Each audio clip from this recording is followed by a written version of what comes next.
მოგესალმებით მეგობრებო, დავბრუნდით შემდეგი ვიდეოთი და ეს ვიდეო იქნება UFC 328-ის ბეტინგ განხილვა.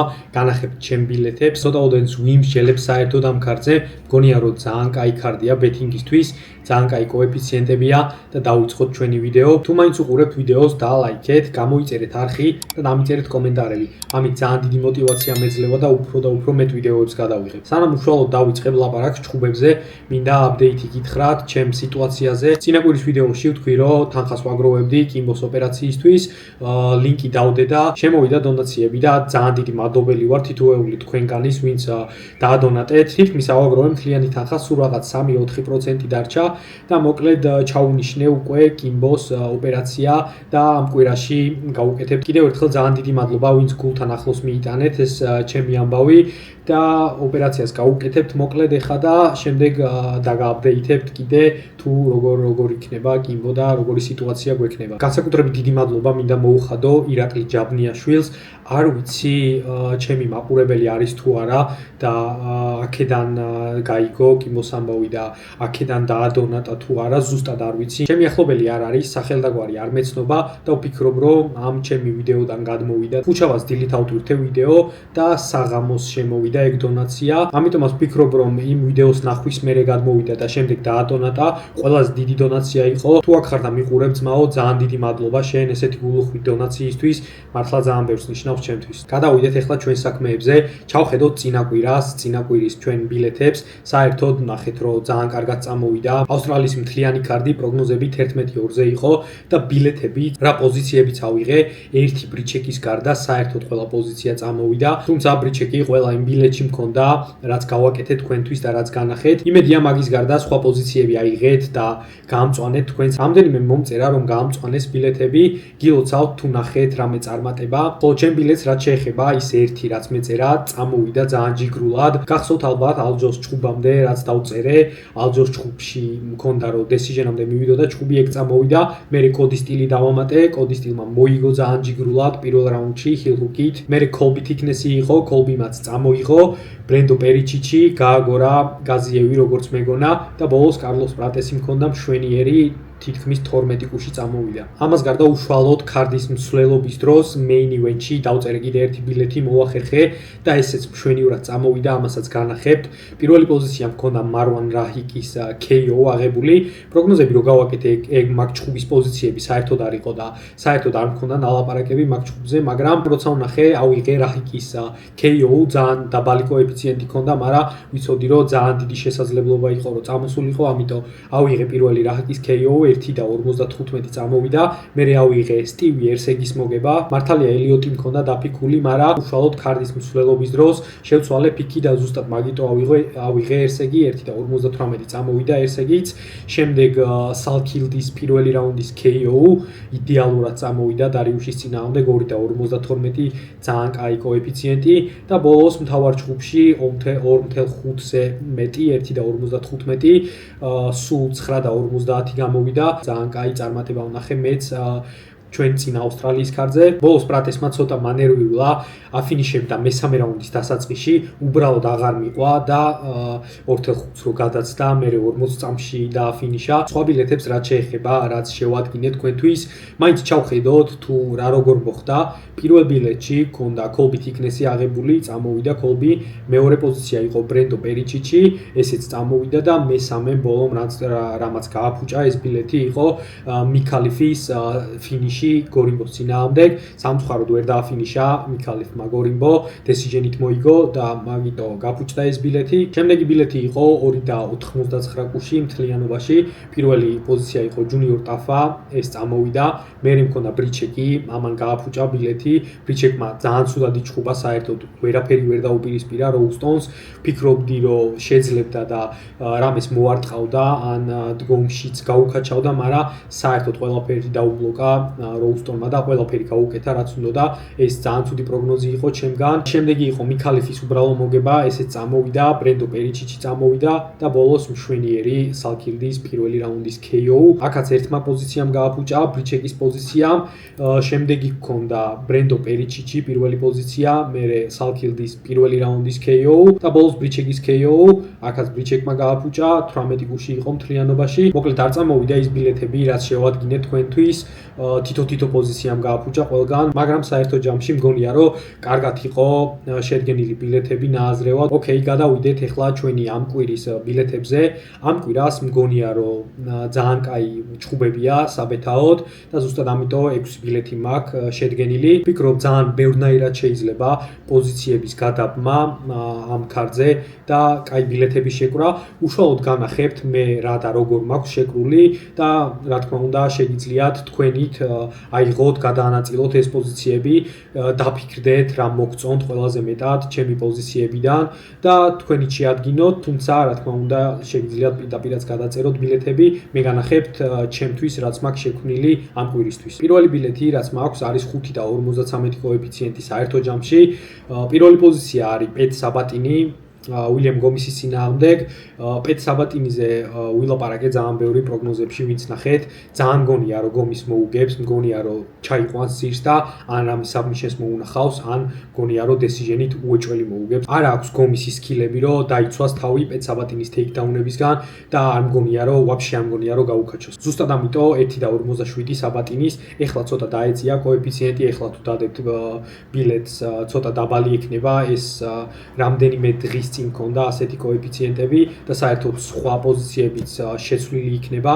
მეორე პოზიცია ამოსოვის უბრალო გამარჯვება 1.54. ამოსოვს თუ უნდა რომ გაიმარჯვოს ამ ჯგუფში, უნდა იჭიდაოს და აუცილებლად გააკეთებს ამას მგონია. ალვარესს აქვს 2 წაგება UFC-ში და ორივე მოდის მოჭიდავესთან და ორივე წააგო ჭიდაობით. საერთოდ ერთი მოგება აქვს ალვარეს დესიჟენით. ძირითადად სუა ფინიშებს ხოლმე მეტოქეს და ფიქრობ რომ ამოსოვის დაფინიშება ძალიან გაუჭირდება.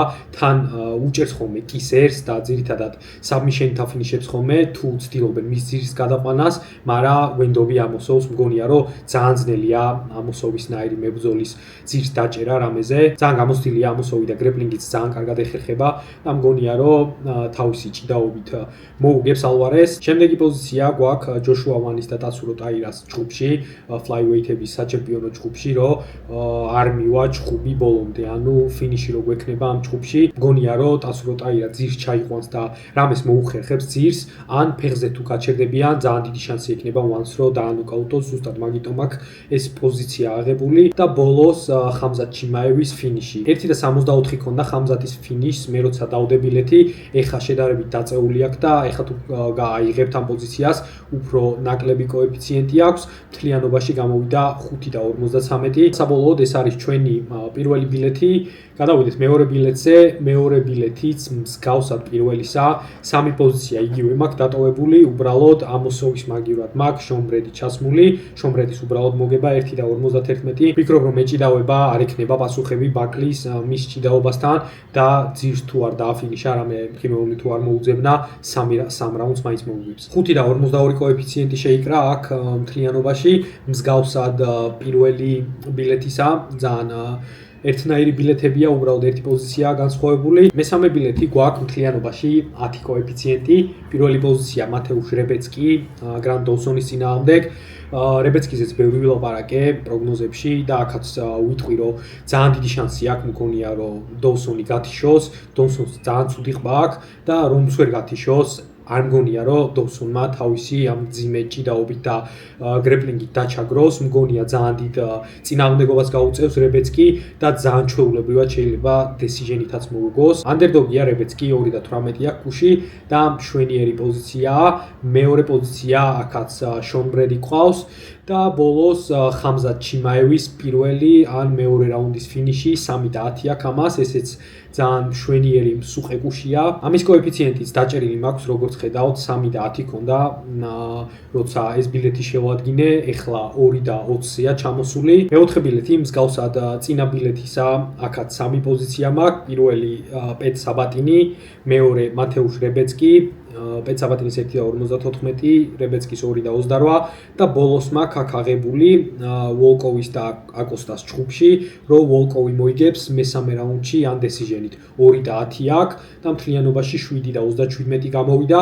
მგონია, რომ ვოლკოვი 3 რაუნდი ეჩხუბება აკოსტას. არ მგონია ამ ჩხუბში ფინიში. არ შევა საერთოდ მგონია ახლო გაცვლებში. შორიდან მაღალია ძალიან ვოლკოვი, ძალიან ბევრად გრძელი ხელები აქვს ვიდრე აკოსტას და მგონია დისტანციიდან ეჩხუბება. ვფიქრობ, რომ მსგავსი ჩხუბით არ უნდა გაუჭირდეს ვოლკოვს, რომ მარტივად წამოიღოს 3 რაუნდი და ზუსტად ამიტომ აქვს ეს პოზიცია 7.37, ეს იყო ჩვენი მეოთხე ბილეთი და მეხუთე ბილეთზე გადავიდეთ. აქაც 3 პოზიცია გვაქვს. პირველი კიდევ პეტ საბატინი, როგორც ხედავთ, ყველაზე მეტად საერთოდ მგონია პეტ საბატინი და მაგიტომ აქვს თითქმის ყველა ბილეთში აღებული. მეორე პოზიცია გვაქვს ბობი გრინი და ჯერემი სტივენსის ჩხუბში, რომ ბობი გრინი მოიგებს მესამე რაუნდში ან დესიჟენით. 2 აქვს კუში ამას, ესეც ძალიან კაი მგონია. ვფიქრობ, ბობი გრინი აუცილებლად მოიგებს ამ ჩხუბს, თუმცა არ მგონია, რომ სტივენსი დააფინიშოს.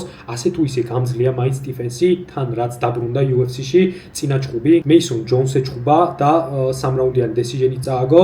მეისონ ჯონსი ძალიან მაგარი ფინიშერია და ვფიქრობ, რომ მეისონ ჯონს თუ გაუკაჩა, ბობისაც უნდა გაუკაჩოს და ზუსტად ამიტომ ბობი გრინი მაქვს აღებული და ბოლოს აქაც ვოლკოვის მესამე რაუნდიან დესიჟენი მსგავსად წინა ბილეთისა 6.53 შეიკრა კოეფიციენტი და ბოლო მე-6 ბილეთი რაც მაქვს ეს შედარებით განსხვავებულია წინა ბილეთებთან. იმ წინა ბილეთებში ძირითადად 1-2 მებრძოლი სულ ერთი და იგივე იყო, აქ ცოტა სხვანაირად მაქვს გადანაწილებული, სულ 16.50-ია კოეფიციენტი. იმ ბილეთებთან შედარებით ეს უფრო დიდი კოეფიციენტია შეკრული საერთო ჯამში და რა თქმა უნდა უფრო რისკიანია. პირველი პოზიცია სუსუკაევის ფინიში ჯორდენ სანტოსის წინააღმდეგ 1.79. ვფიქრობ უნდა დააფინიშოს სანტოსი, სუსუკაევს შეუძლია ნოკაუტი და საბმიშენიც, ზუსტად ამიტომ ფინიში მაქვს აღებული. მეორე კოეფიციენტი იქნება ამოსოვის მესამე რაუნდიან დესიჟენი ალვარეზის წინააღმდეგ, როგორც თქვი, ვფიქრობ რომ ეჭიდავება. მგონია ძალიან გაუჭირდება ალვარეს რომ რამე მტკივნეული მოუნახოს ძირს და მაგიტო მესამე რაუნდის ან დესიჟენის გამარჯვებას ვფიქრობ. მესამე პოზიცია ატება გოტიეს პირველი რაუნდის KO.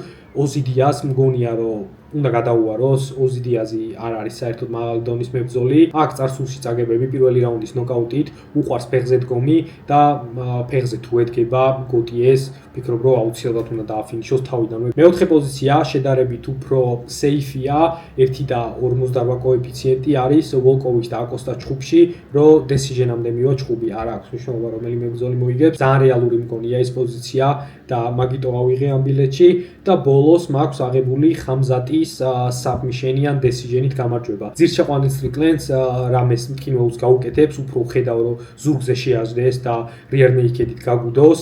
არ მგონია რომ TKO-თი დააფინიშოს ground and pound-ით, ვფიქრობ, როცა მოუმატებს, დარტყმებს, სტრიკლენდი არ გაუჩერდება იქ და მაგიტო მგონია რომ რაღაცაზე დაიჭერს და უფრო მტკივნეული მგონია ვიდრე TKO. ზუსტად ამიტომ აქვს აღებული 1.58 აქვს ამას კოეფიციენტი და საერთო ჯამში 16.50. ერთი რაღაც გამომრჩა, რისი თქმაც მინდოდა თქვენთვის და რისი ჩვენებაც მინდოდა, ამიტომ ჩავამატებ ახლა. ნახეთ როგორ გადავიხარე შონ ბრედისკენ. ძალიან მომწონს მართლა შონ ბრედი, მაგრამ გითხარით რომ ბაკლიც ძალიან მიყვარს, თუმცა ვფიქრობ რომ შონ ბრედისთვის უფრო კაი მეჩაპია ეს. და მოკლედ ვიცი რომ აქ ჩემნაირი degenerate gambler-ები ხართ და გაგისწორდებათ ამის ნახვა. ბაკლიზე რომ ვილაპარაკე წინა პროგნოზების ვიდეოში, გამახსენდა რომ ბაკლის უყურებდი სანამ UFC-ში შემოვიდოდა 2020 წელს, LFA-შიც მაქვს მისი ჩხუბი ნანახი და ველოდებოდი, ვიცოდი რომ დებიუტს გააკეთებდა UFC-ში და ვიცოდი რომ ძალიან მძიმე ხელები ჰქონდა, ძალიან მაგარი ნოკაუტორი იყო და მოკლედ წურავდი რა. იჩხუბა ჰოლანდთან თავისი დებიუტი და უწურავდი, კარგად იჩხუბა ასე თუ ისე, მაგრამ დაფინიშდა ბოლოსკენ ჰოლანდთან, აჯობა ჰოლანდმა. შემდეგ ჩხუბში 2020 წელს, 2020 წლის 11 ოქტომბერი იყო. გავიხსენე ეგ დრო, მაშინ მახსოვს, ძალიან მაგარი ქარდი იყო და მეწერა ბილეთები და მე მგონი ეგ იყო ის ქარდი, სადაც ყველაზე ბევრი ბილეთი გავამწვანე. თან ძალიან სიგიჟე ქარდი იყო, ეხლა რო ჩავხედე, პროსტა რა ქარდია შეხედეთ. 2020 წლის 11 ოქტომბრის ქარდია. main event-ი არის მარლონ მორაეში კორი სენჰეგენის წინააღმდეგ და პროსტა ნახეთ რა ჩხუბებია ამ კარტზე. Co-main-ი არის ეცონ ბარბოზა მარკვან ამირხანის წინააღმდეგ. main card-ში ასევე ყავს დრიკუს დუპლესი მარკუს პერეზის წინააღმდეგ. ამის მერე ვიცით დრიკუსი middleweight-ის ჩემპიონი გახდა. ეს არის დრიკუს დუპლესის დებიუტი UFC-ში. main card-ზე ასევე ყავს ტომას პინალი ალან ბადოს წინააღმდეგ. ტომას პინალის აგერ ჩემპიონია ეხა heavyweight-ის, ეს არის მისი მეორე ჩხუბი UFC-ში და პრელიმებში ყავს ილია თოფურია ზალალის წინააღმდეგ. ილიას დებიუტია ესეც. ყავს ასევე პრელიმებში გიგა ჭიკაძე ომარ მორალეშის წინააღმდეგ და ჟოაკინ ბაკლი იმპა კასაგნაის წინააღმდეგ. ეს არის ბაკლის მეორე ჩხუბი და ეს ნოკაუტი თუ არიცით, ეს იყო წლის ნოკაუტი. ბაკლიმ გაუტარა jumping spinning back kick-ი იმპა კასაგნაის, გააძრო თავი და მახსოვს ბაკლის ნოკაუტს წურავდი მაშინ და აგერ განახებთ რა ბილეთი მაქვს, ერთ-ერთი ბილეთის სკრინი ამოვიღე. როგორც ხედავთ, 5 ლარიანი ბილეთი მაქვს გაკეთებული 251 კოეფიციენტია და 1247 ლარი მაქვს მოგებული. პირველი პოზიცია მაქვს ტაგი რულანბეკოვის ქულებიდან decision-ით გამარჯვება ბრუნო სილვასთან. მერე მეორე პოზიცია მაქვს ბაკლის KO 6 და 20 აქვს. სხვა ბილეთების მეწერა და ყველგან ბაკლის KO-ს წურავდი. მერე არის ტომ ბრისი, KB ბულარის წინააღმდეგ. ტომ ბრისის ნოკაუტი მაქვს აღებული და წამოვიდა ესეც. აქ უბრალოდ სკრინი მაქვს გადაღებული მაშინ, როცა ჯერ არ იყო დაწყებული ჩხუბი. შეგიძლიათ ჩახედოთ მაგ კარტს და ნახოთ. წამოსულია მოკლედ ტომ ბრისის ნოკაუტი, მერე მაქვს ტომ ასპინალის ნოკაუტი 1 და 57 და ბოლოს მაქვს დრიკუს დუპლესის ნოკაუტი 3 და 60, 251 კოეფიციენტი წამოვიდა აქ და აგერ მეორე ბილეთის სკრინიც ვნახე, ეს 15 ლარში 52 კოეფიციენტი საერთო ჯამში 793 ლარიანია. აქ მაქვს გიგას KO ან decision-ი, ეს წამოვიდა, გიგამ decision-ით მოიგო ეგ ჩხუბი. იმპას KO აქაც 6 და 20 და თოფურიას 2 და 33. ამის გარდა სხვა სკრინები ვერ ნახე, მაგრამ სულ 5-6 ბილეთი მეწერა და ყველაფერი გამწვანდა. ყველგან მეწერა ბაკლის KO 6 და 20 და გადანაწილებული მქონდა კიდე აი ეს ზოგან მქონდა გიგას decision-ი, ზოგან ილია მქონდა და ასე შემდეგ. მოკლედ ეს ძველი სკრინები ამოვქექე. როგორც ხედავთ 2020-ში აქტიურად წურავდი ბილეთებს. ბევრი ვიცი რომ არც უყურებდით მაშინ საერთოდ MMA-ს, მე კიდე აგერ პრელიმებში უწურავდი იმპა კასანაის KO-ს. ძალიან სხვანაირად იყო მაშინ საერთოდ COVID-ის პერიოდი იყო, ბევრი საერთოდ არ უყურებდა UFC-ს, ბეთინგზე ხო ლაბარაკი ზედმეტია და ძალიან კარგად იძლეოდნენ კუშებს. ვინ მიცემს ახლა თუნდაც დებიუტში KO-ში ამხელა კუშს ისეთ მებრძოლს, რომელიც ნოკაუტორია და ძირითადად აფინიშებს ხოლმე თავის მეტოქეებს. ეხლა რახან სპორტი ესე გაიზარდა და ბევრი ბეთაობს, ძალიან დაეწია კოეფიციენტები და აი მაშინ ესეთი ოქროს ხანა ჰქონდა. ეს პატარა ისტორია ბაკლიზე რო ლაპარაკობდი, რაღაცებს დაუფიქრდი და გამახსენდა და მოკლედ ამოვქექე თქვენთვის. სულ ეს იყო დღევანდელი ჩვენი ბეთინგის ვიდეო. იმედი მაქვს, ძალიან დიდი იმედი მაქვს, რომ გავამწვანებთ ბილეთებს. მე უფრო გირჩევთ, რომ პირდაპირ არ გადაწეროთ ბილეთები და ის პოზიციები აიღოთ, რაც ყველაზე მეტად გონიათ ჩემი ნალაპარაკებიდან და ჩემი ბილეთებიდან. როგორც გითხარით, ძალიან მომწონს ეს კარტი ბეთინგის მხრივ და ზუსტად ამიტომ პირველად გავაკეთე ამდენი ბილეთი, 6 ბილეთი, მანამდე ძირითადად 4-5 ვაკეთებდი ხოლმე, 5 ერთხელ გავაკეთე. და ეხლა ეს 6 ბილეთი მაქვს. გამოიწერეთ არხი და ლაიქეთ ვიდეო და დამიწერეთ კომენტარები, რას ფიქრობთ ჩემ ბილეთებზე და საერთოდ რას ფიქრობთ ამ კარტზე ბეთინგის მხრივ. შევხვდებით შემდეგ ვიდეოში. Peace out.